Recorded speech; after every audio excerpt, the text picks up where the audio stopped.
નમસ્કાર વિદ્યાર્થી મિત્રો, આપણે ચેપ્ટર 8 કોષ જીવનનો એકમ એના વિશે અભ્યાસ કરી ચૂક્યા.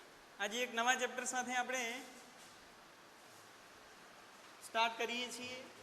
ચેપ્ટર નંબર 9 જે આ યુનિટનું છે તેનું નામ છે જૈવ અણુઓ અથવા તો એને બાયોમોલિક્યુલ્સ કહેવાય છે.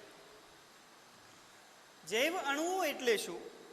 તો તમને પ્રશ્ન થાય કે આપણું જે શરીર છે અથવા તો કોઈ સજીવ છે, વનસ્પતિ હોય, કોઈ પ્રાણી હોય, તો એનું શરીર એ શેનું બનેલું છે? આ પ્રશ્ન થાય આપણને. તો આ જે આપણું શરીર છે એ જુદા જુદા રસાયણોનું બનેલું હોય છે. જ્યારે કોઈ પ્રાણી પેશી, કોઈ વનસ્પતિ કે કોઈ સૂક્ષ્મજીવ હોય અને એનું જ્યારે આપણે પૃથ્થકરણ કરીએ તો એમાં કેટલાક તત્વો જોવા મળે છે. જેમ કે કાર્બન છે, હાઇડ્રોજન છે, ઓક્સિજન છે, બરાબર છે, ફોસ્ફેટ છે, નાઇટ્રોજન છે.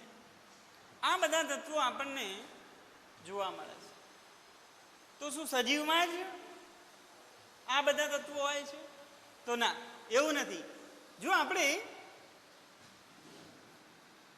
નિર્જીવ કોઈ ભૂપડ એટલે કે જમીનનો ટુકડો લઈ લઈએ અને એનું પૃથ્થકરણ કરીએ તો પણ આપણને આ બધા રસાયણો જોવા મળે છે. તો હવે પ્રશ્ન એમ થાય કે આ બંને વચ્ચે અંતર શું છે?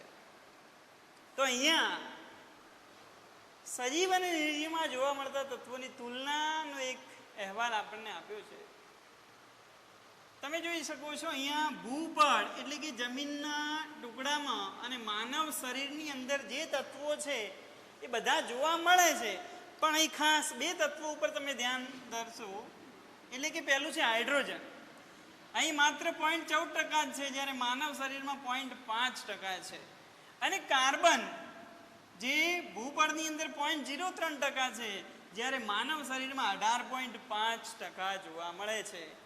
તો આજે કાર્બન અને હાઇડ્રોજનની તુલના એ ભૂપળ કરતાં માનવ શરીરમાં સામાન્ય રીતે વધારે જોવા મળે છે. બરાબર? તો આ બધા જે કાર્બનિક ઘટકો છે, અકાર્બનિક ઘટકો છે, આ બધાને સંયુક્ત રીતે આપણે રસાયણો કહી શકીએ. બરાબર? તો જીવંત પેશીમાં જોવા મળતા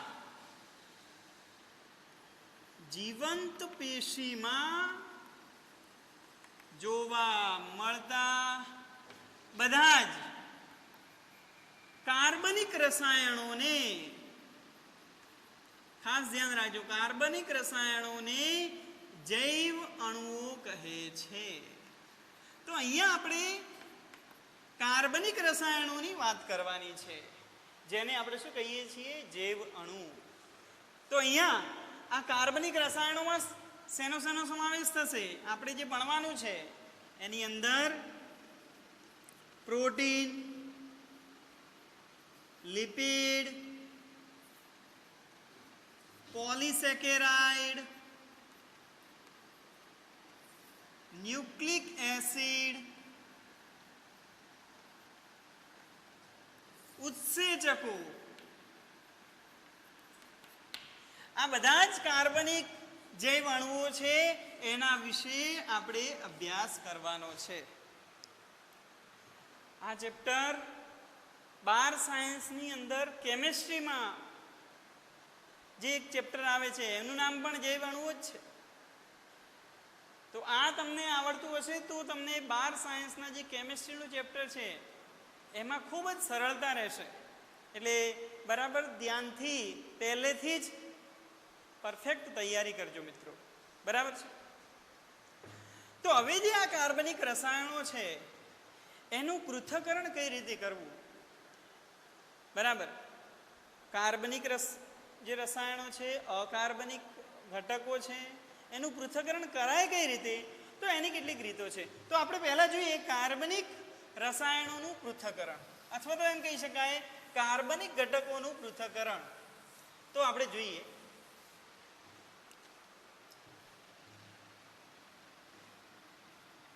કાર્બનિક પદાર્થોનું પૃથ્થકરણ. પૃથ્થકરણ એટલે શું? તો નામ ઉપરથી જ ખ્યાલ આવે છે, એ જુદા જુદા તત્વોને અલગ કરવા એમ, બરાબર છે. એને આપણે શું કહીશું? પૃથ્થકરણ કહીએ. તો આમાં શું કરવામાં આવે છે?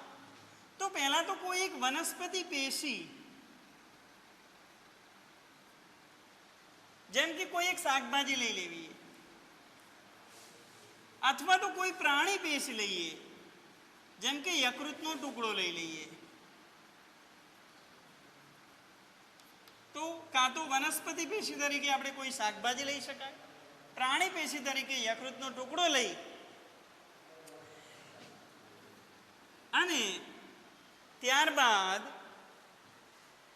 ખલદસ્તા કે મિક્સચર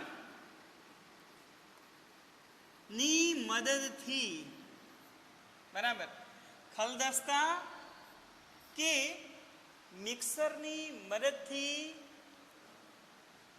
અને એની અંદર Cl3CCOOH એટલે કે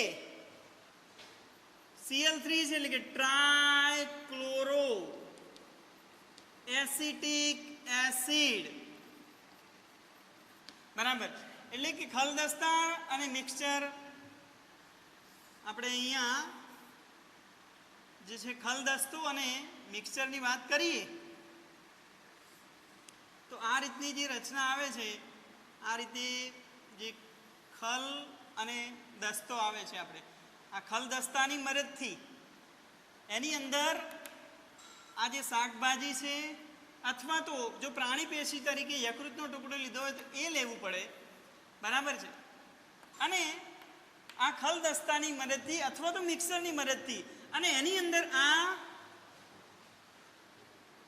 ટ્રાયક્લોરો એસિટિક એસિડ દાખલ કરવામાં આવે છે, Cl3CCOOH આ દાખલ કરવામાં આવે છે અને પરિણામે એક સ્લરી અથવા તો પેસ્ટ તૈયાર થાય છે, બરાબર. આને બરાબર જે છે એ પેશીનો ટુકડો હોય એને બરાબર આમ કરીને જે છે ખલદસ્તાની મદદથી એને જ્યારે પીસવામાં આવે છે અથવા તો મિક્સરની અંદરથી એને બરાબર મિક્સ કરવામાં આવે છે ત્યારે એક સ્લરી અથવા તો પેસ્ટ તૈયાર થાય છે, બરાબર. હવે આ જે સ્લરી અથવા પેસ્ટ તૈયાર થઈ એટલે કે એક આખી જે આમાંથી આવું એક પેસ્ટ તૈયાર થાય છે, એને શું કરવામાં આવે તો એક પાત્ર લઈ અને અહીંયા રૂ અથવા તો ચીઝ એની મદદથી એનું ગાળણ કરાવવામાં આવે છે. આનું શું કરાવવામાં આવે છે? ગાળણ. જો ગાળણ કરાવવામાં આવે તો બે નિષ્કર્ષણ પ્રાપ્ત થાય છે, બે નિષ્કર્ષણ પ્રાપ્ત થાય છે. તો જે ભાગ ગળાય છે, જે ભાગ ગળાઈ જાય છે એને કહેવાય ગાળણ, અને જે ભાગ ગળાયા વગરનો અવશેષ સ્વરૂપે રહી જાય છે એને કહેવાય અવશેષ, બરાબર છે. તો અહીંયા રૂ અથવા તો ચીઝ વડે ગાળણ કરવામાં આવે છે ત્યારે બે નિષ્કર્ષણ મળે છે, બે ભાગ મળે છે. એક ભાગ કે જે ગળાય છે, જેને આપણે શું કહીએ છીએ? ગાળણ. આ જે ગાળણ છે એ કયો છે? એસિડ દ્રાવ્ય ભાગ છે, એસિડ દ્રાવ્ય ભાગ છે, જેને આપણે ગાળણ તરીકે ઓળખીએ છીએ. અને બીજો જે ભાગ છે અવશેષ જે આ વધે છે એ એસિડ અદ્રાવ્ય ભાગ છે, એસિડ અદ્રાવ્ય ભાગ છે, બરાબર. બીજો જે ભાગ છે એ એસિડ અદ્રાવ્ય ભાગ છે અને આ એસિડ અદ્રાવ્ય ભાગ જે એક અવશેષ તરીકેનું કામ કરે છે. હવે ગાળણની અંદર શું હશે?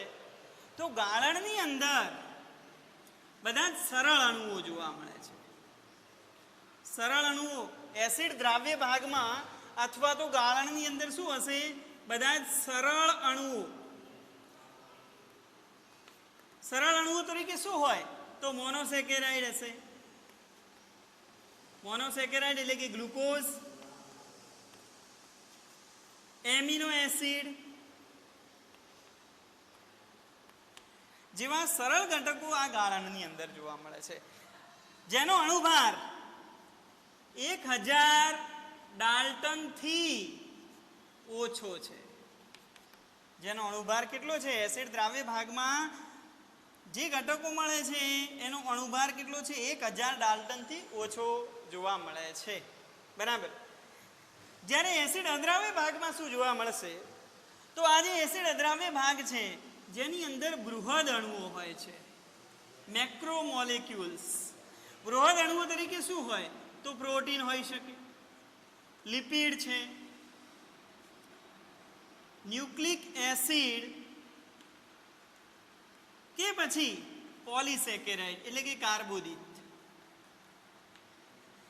આ બધા જ બૃહદ અણુઓ સ્વરૂપે હોઈ શકે છે, જેનો અણુભાર 10,000 ડાલ્ટનથી વધારે જોવા મળે છે. 10,000 ડાલ્ટનથી વધુ હોય છે. બરાબર. તો આ એસિડ અદ્રાવ્ય ભાગમાં આવે છે. આ ઉપરાંત એસિડ દ્રાવ્ય ભાગ છે, બરાબર, જેની અંદર સલ્ફેટ અને ફોસ્ફેટ જેવા અકાર્બનિક ઘટકો પણ જોવા મળતા હોય છે. એસિડ દ્રાવ્ય ભાગની અંદર સલ્ફેટ અને ફોસ્ફેટ જેવા અકાર્બનિક ઘટકો પણ જોવા મળે છે. તો આ રીતે આપણે કાર્બનિક પદાર્થોનું પૃથ્થકરણ કરી શકીએ છીએ. બરાબર છે. ફરીથી એક વખત જોઈ લઈએ કાર્બનિક પદાર્થોનું પૃથ્થકરણ કઈ રીતે થાય. તો પહેલા વનસ્પતિ પેશી તરીકે કાં તો શાકભાજી લેવાય અથવા તો પ્રાણી પેશી તરીકે યકૃતનો ટુકડો લેવાનો, એને ખલદસ્તાની અંદર અથવા તો મિક્સરનો ઉપયોગ કરી અને મિક્સ કરવાનું, જેથી આ ઉપરાંત એની અંદર શું નાખવાનું છે? Trichloro acetic acid Cl3CCOOH. બરાબર. એ નાખ્યા પછી એક સ્લરી પ્રાપ્ત થશે, એક પેસ્ટ પ્રાપ્ત થાય છે. એ પેસ્ટને આપણે એક પાત્રની અંદર એને રૂ અથવા તો ચીજની મદદથી ગાળવાનું છે. તો અહીંયા બે નિષ્કર્ષણ પ્રાપ્ત થાય. એક ભાગ જે ગળાઈ જાય છે આમાંથી એ છે ગાળણ, જે એસિડ દ્રાવ્ય ભાગ થશે. આ એસિડ દ્રાવ્ય ભાગમાં શું હોય? સરળ અણુઓ હોય, જેમ કે મોનોસેકેરાઇડ, એમિનો એસિડ, જેનો અણુભાર 1000 ડાલ્ટનથી ઓછો છે, જેમાં સલ્ફેટ અને ફોસ્ફેટ જેવા અકાર્બનિક ઘટકો પણ જોવા મળે છે. જ્યારે એસિડ અદ્રાવ્ય ભાગની વાત કરીએ, જે અવશેષ વધે છે, બરાબર, ગળાતો નથી એવો ભાગ જે એસિડ અદ્રાવ્ય ભાગ છે, અને એની અંદર બૃહદ અણુઓ જેમ પ્રોટીન, લિપિડ્સ, ન્યુક્લિક એસિડ અને પોલિસેકેરાઇડ જોવા મળે છે, જેનો અણુભાર 10,000 ડાલ્ટનથી વધુ જોવા મળે છે. તો આવા એસિડ અદ્રાવ્ય ભાગની અંદર હજારો કાર્બનિક રસાયણો જોવા મળતા હોય છે. આપણે અહીંયા કાર્બનિક પદાર્થોનું પૃથ્થકરણ કર્યું છે, તો અહીંયા એસિડ અદ્રાવ્ય ભાગ છે જેની અંદર હજારો કાર્બનિક રસાયણો જોવા મળે છે. આ બધા જ કાર્બનિક રસાયણોને જુદી જુદી પદ્ધતિની મદદથી અલગ કરી શકાય છે. બરાબર. તો આવી કેટલીક પદ્ધતિઓ, જેમાં ક્રોમેટોગ્રાફી આવી શકે, ઇલેક્ટ્રોફોરેસિસ આવી શકે. તો એ આ જે બધા બૃહદ અણુઓ છે અથવા તો સરળ અણુઓ છે, એ બધાને આપણે જુદી જુદી પદ્ધતિની મદદથી અલગ કરી શકીએ છીએ. બરાબર. આ ઉપરાંત વિશ્લેષણાત્મક પદ્ધતિ,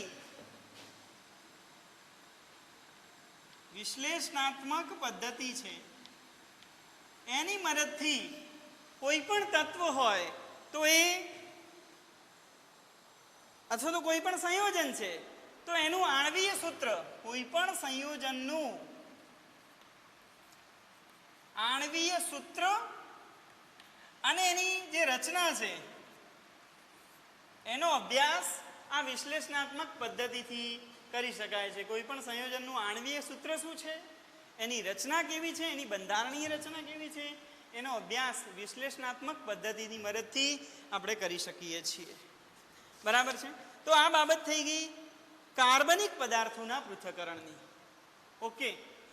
એના પછી આપણે અકાર્બનિક પદાર્થોનું પૃથ્થકરણ કેવી રીતે થાય એ પણ જોઈ લઈએ. તો અહીંયા અકાર્બનિક પદાર્થોના પૃથ્થકરણની આપણે વાત કરીશું. અકાર્બનિક પદાર્થોનું જ્યારે પૃથ્થકરણ કરવામાં આવે છે ત્યારે પણ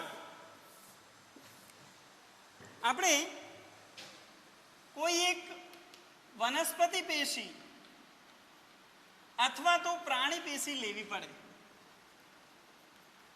તો અહીંયા આપણે વનસ્પતિ પેશી તરીકે પર્ણ લઈ શકીએ, આગળ કીધું એમ શાકભાજી પણ લઈ જ શકાય. પ્રાણી પેશી તરીકે આપણે યકૃતનો ટુકડો લઈ શકાય છે. તો હવે જ્યારે આ વનસ્પતિ પેશી કે પ્રાણી પેશીનો ટુકડો લેવામાં આવે છે તો અહીંયા અકાર્બનિક પદાર્થોનું જ્યારે પૃથ્થકરણ કરવાનું હોય ત્યારે આનું ભીનું વજન પહેલાં કરી દેવું પડે અને ત્યારબાદ એને સૂકવવા દેવામાં આવે છે. બરાબર.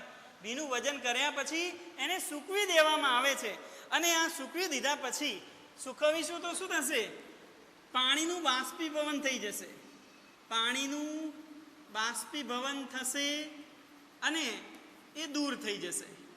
પાણીનું બાષ્પીભવન થઈ એટલે કે H2 અહીંથી દૂર થઈ જાય. બરાબર. હવે જે વજન કરવામાં આવે એને શું કહેવાય છે? શુષ્ક વજન. પાણી આખું નીકળી જાય ત્યારબાદ જે વજન થાય છે એ વજન એનું શુષ્ક વજન તરીકે ઓળખાય છે. હવે જે આ ઘટકો વધ્યા છે, આ પેશી છે, એના ટુકડાને સંપૂર્ણપણે જો દહન કરાવવામાં આવે એટલે કે એનું ઓક્સિડેશન થઈ અને CO2 તેમજ પાણી દૂર થઈ જાય છે. CO2 અને H2O દૂર થઈ જાય અને સંપૂર્ણ દહન પછી આ જે પેશી છે એ રાખમાં ફેરવાઈ જાય છે. બરાબર. છેલ્લે શું વધશે? રાખ વધશે. બધા CO2 દૂર થઈ જાય છે, પાણી દૂર થઈ જાય એટલે કે સંપૂર્ણપણે એનું ઓક્સિડેશન થઈ અને આ બધા ઘટકો દૂર થાય. બાકી વધેલો પદાર્થ જેને આપણે રાખ કહીએ છીએ અને આ રાખમાં અકાર્બનિક ઘટકો આવેલા હોય છે. આ રાખની અંદર શું હોય છે? તો અકાર્બનિક ઘટકો જોવા મળે છે. બરાબર. જેમાં કેલ્શિયમ છે, મેગ્નેશિયમ છે, એવા અકાર્બનિક તત્વો આ રાખની અંદર આવેલા હોય છે. આપણે આગળ પણ જોયું હતું કે એસિડ દ્રાવ્ય ભાગમાં